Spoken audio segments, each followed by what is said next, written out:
ಸದ್ಯದಲ್ಲೇ ಒಂದು ಗಂಭೀರವಾದ ಘಟನೆ ನಡೆದಿದೆ. ಅದು ಬೆಂಗಳೂರಿಂದ ಲಕ್ನೋಗೆ ಹೋಗ್ತಾ ಇರೋಂಥ ಫ್ಲೈಟಲ್ಲಿ ಮೊಹಮ್ಮದ್ ಆದಾನ್ ಎಂಬವರು ಈ ಎಮರ್ಜೆನ್ಸಿ ಗೇಟನ್ನು ಓಪನ್ ಮಾಡೋದಕ್ಕೆ 2 ಸಲ ಪ್ರಯತ್ನ ಪಡ್ತಾರೆ.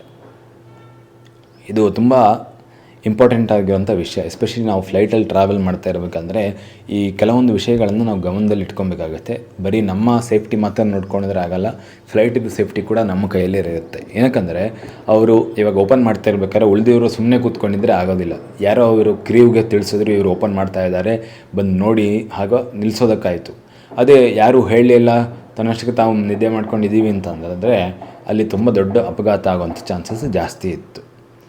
ಇದನ್ನು ಇವಾಗ ಇನ್ವೆಸ್ಟಿಗೇಷನ್ ಮಾಡ್ತಾ ಇದ್ದಾರೆ. ಇದರಲ್ಲಿ ಬೇರೆ ಯಾವುದಾದ್ರೂ ಆ್ಯಂಗಲ್ಸ್ಗಳಿದ್ದಾವ ಅಂತ ನೋಡ್ತಾ ಇದ್ದಾರೆ, ಬೇರೆ ಯಾರಾದರೂ ಸಪೋರ್ಟ್ ಇತ್ತಾ ಅಂತ. ಏನಕ್ಕಂದರೆ ಈ ರೀತಿ ಓಪನ್ ಮಾಡೋದು, ಅವರು ಓಪನ್ ಮಾಡಿದ್ದು ಯಾವಾಗ ಅಂದರೆ ಲ್ಯಾಂಡ್ ಆಗ್ತಾ ಇರಬೇಕಂದ್ರೆ ಅವ್ರಿಗೆ ಈ ಎಮರ್ಜೆನ್ಸಿ ಗೇಟ್ ಬಗ್ಗೆ ಚೆನ್ನಾಗಿ ಮಾಹಿತಿ ಇತ್ತು ಅಂತಲೂ ಇದರಲ್ಲಿ ಗೊತ್ತಾಗುತ್ತೆ. ಏನಕ್ಕಂದರೆ ಫ್ಲೈಯಿಂಗಲ್ಲಿ 36,000 ಫೀಟು 30,000 ಫೀಟು ಆ ಹೈಟಲ್ಲಿ ಇರಬೇಕಾದ್ರೆ ಫ್ಲೈಟ್ ಡೋರನ್ನು ಓಪನ್ ಮಾಡೋದಕ್ಕೆ ಆಗಲ್ಲ, ಯಾಕಂದರೆ ಕ್ಯಾಬಿನ್ ಪ್ರೆಷರ್ ಅಷ್ಟು ಜಾಸ್ತಿ ಇರುತ್ತೆ. ಸೊ ಎಮರ್ಜೆನ್ಸಿ ಗೇಟನ್ನು ನಾವು ಎಷ್ಟು ಪ್ರಯತ್ನ ಪಟ್ಟರೂ ಓಪನ್ ಮಾಡೋದಕ್ಕಾಗಲ್ಲ. ನಾನು ನಿಮಗೆ ಓಪನ್ ಮಾಡೋಕ್ಕೆ ಟ್ರೈ ಮಾಡಿ ಅಂತ ಹೇಳ್ತಾ ಇಲ್ಲ, ಆದರೆ ಒಂದು ನಾಲೆಡ್ಜ್ ಗೊತ್ತಿರಬೇಕಲ್ವ. ಸೊ ಎಮರ್ಜೆನ್ಸಿ ಗೇಟ್ಗಳು ಈ ರೀತಿ ವರ್ಕ್ ಆಗುತ್ತೆ. ಮತ್ತು ಎಮರ್ಜೆನ್ಸಿ ಗೇಟ್ನ ನಾವು ಯಾವಾಗ ಮುಟ್ಬೋದು ಅಂದರೆ ನಮ್ಮ ಫ್ಲೈಟಲ್ಲಿ ಕ್ಯಾಬಿನ್ ಕ್ರೀವ್ಸ್ ಇರ್ತಾರಲ್ಲ, ಅವರು ನಮಗೆ ಆದೇಶ ಕೊಟ್ಟಾಗ ಮಾತ್ರ ಈ ಎಮರ್ಜೆನ್ಸಿ ಗೇಟನ್ನು ನಾವು ಓಪನ್ ಮಾಡೋದಕ್ಕೆ ಹೋಗಬೇಕು. ಇಲ್ಲದಿದ್ದರೆ ನಾವು ಫ್ಲೈಟ್ ಲ್ಯಾಂಡ್ ಆಗಿರ್ಬೋದು, ಫ್ಲೈಟು ಟೇಕ್ ಆಫ್ ಆಗ್ತಾ ಇರ್ಬೋದು, ಅಥವಾ ಯಾವುದೇ ಕಂಡೀಷನ್ನಲ್ವ ಎಮರ್ಜೆನ್ಸಿ ಗೇಟನ್ನು ನಾವು ಓಪನ್ ಮಾಡೋಕ್ಕೆ ಖಂಡಿತವಾಗ್ಲೂ ಹೋಗಬಾರ್ದು. ಕಳೆದ ವರ್ಷ 1-2 ಇನ್ಸಿಡೆಂಟ್ಸ್ ಆಗಿದ್ದಾವೆ. ಕೆಲವರು ಬೈ ಮಿಸ್ಟೇಕ್ ಆಗಿ ಎಮರ್ಜೆನ್ಸಿ ಗೇಟ್ನ ಫ್ಲೈಯಿಂಗಲ್ಲಿ ಇರಲಿಲ್ಲ, ಏರ್ಪೋರ್ಟಲ್ಲಿ ಇರಬೇಕಾದ್ರೇ ಅವರು ಈ ಫ್ಲೈಟ್ ಎಮರ್ಜೆನ್ಸಿ ಗೇಟ್ನ ಓಪನ್ ಮಾಡಿದ್ರು.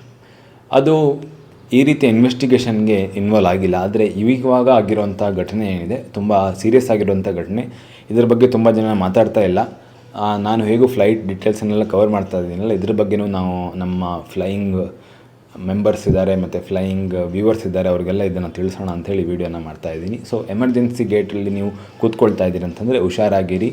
ಯಾರಾದರೂ ಕೈ ಹಾಕ್ತಾ ಇದ್ದಾರೆ ಅಂತಂದರೆ ಇಮಿಡಿಯೇಟಾಗಿ ಅವ್ರನ್ನ ತಡೀರಿ ಮತ್ತು ಫ್ಲೈಟಲ್ಲಿರುವಂಥ ಕ್ರೀವ್ ಮೆಂಬರ್ಸ್ಗೆ ಇದನ್ನು ತಿಳಿಸಿ.